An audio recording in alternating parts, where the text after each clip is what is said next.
Muy buenas y bienvenidos de nuevo a mi canal Universo Infinito. En el año 1943 en los Estados Unidos tuvo lugar a finales de julio el experimento Filadelfia, que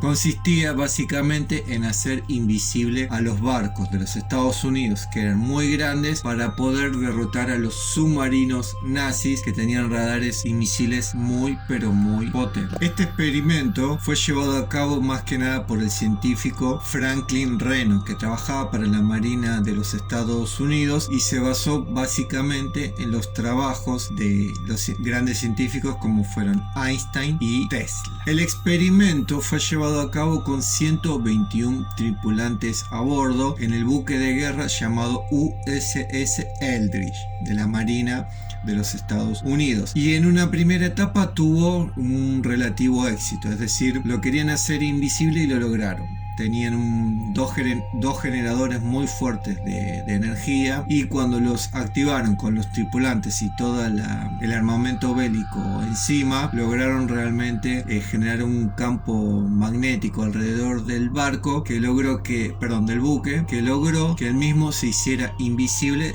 a los radares, con lo cual dejaron pasar un par de meses hasta volverlo a hacer de nuevo, 26 de octubre de 1943. Si bien la primera etapa del proyecto o el experimento tuvo un relativo éxito, fue en sí para el buque, pero no tanto para los tripulantes, dado que los mismos 121, al finalizar el proyecto, estos minutos que el buque se volvió invisible, todos terminaron con mareos, dolores de cabeza, vómitos y con un grado de estrés muy elevado. Incluso muchos luego se peleaban entre ellos. Fue por esto que dejaron pasar 3 meses hasta volverlo a intentar.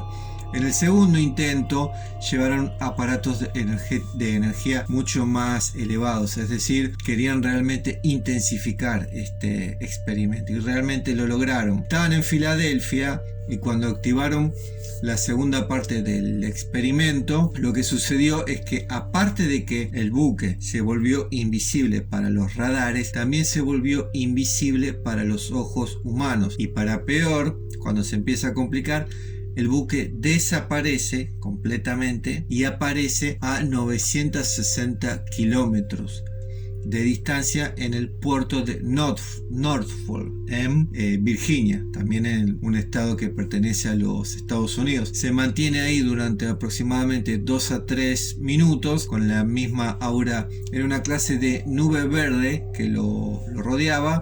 Se mantiene ahí unos 2 o 3 minutos con los mismos efectos sobre los tripulantes que en la primera vez, es decir, mientras estaban ahí, es decir, habían sido teletransportados, cosa que no era la intención del experimento, y al estar ahí los tripulantes se volvieron locos, corrían de un lado para el otro, se chocaban las paredes, vomitaban, se peleaban entre ellos. Realmente a niveles psicológicos el experimento fue muy malo. Luego de estar unos minutos en el puerto de Norfolk, el buque vuelve a trasladarse al estado de Filadelfia, al mismo puerto, pero ya no era lo mismo. Los tripulantes, tristemente, de los 121, algunos ni siquiera volvieron y nunca más se los pudo encontrar. Otros volvieron fallecidos. Otros volvieron con un estado de shock muy fuerte. Estuvieron días sin hablar, y lo que es peor, psíquicamente nunca más volvieron a ser los mismos, a niveles tal de que todos se separaron y perdieron contacto con sus hijos porque quedaron en un estado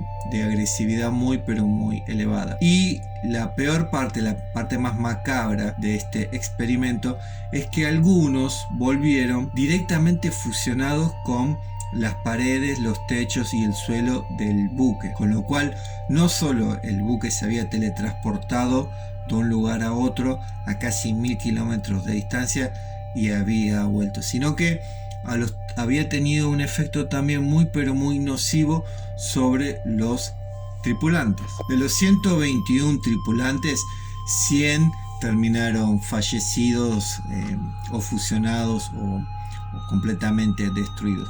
Únicamente 21 tripulantes lograron sobrevivir con una relativa salud estable, y decidieron esa noche ir a celebrar un bar que ellos no habían quedado tan mal, digamos, psíquicamente. Cuando estaban en el bar se pusieron todos muy borrachos, es decir, habían tomado muchísima cantidad de alcohol, y entre ellos mismos empezaron a pelearse en este bar. Cuentan los testigos que mientras ellos se peleaban, los testigos veían que aparecían y desaparecían de un momento a otro. Básicamente lo que le había sucedido al buque Eldridge le estaba sucediendo ahora a los tripulantes. Esta historia logró salir a la luz porque Carlos Miguel Allende, o como se hace llamar ahora Carl M. Allien, le escribió una nota a un periodista que era especializado en el tema de los ovnis, de nombre Morris Jessup, y le contó lo que había visto a finales de octubre de 1943, cuando él trabajaba cerca del puerto de Norfolk en Virginia. Obviamente la Marina de los Estados Unidos siempre negó la historia. Según ellos, vendieron el buque a Grecia entre el 48 y el 51, no recuerdo el año exacto, y niegan rotundamente que el experimento haya sucedido. En el link debajo, en la descripción, les voy a dejar para que puedan ver la película del año 1984, también llamada El Experimento Filadelfia, que obviamente intenta revivir estos hechos del año 43, dirigida por el famoso director John Carpenter. Así que bueno, eso ha sido todo por hoy. Espero lo hayan disfrutado. No olviden darle me gusta y suscribirse al canal. Nos vemos.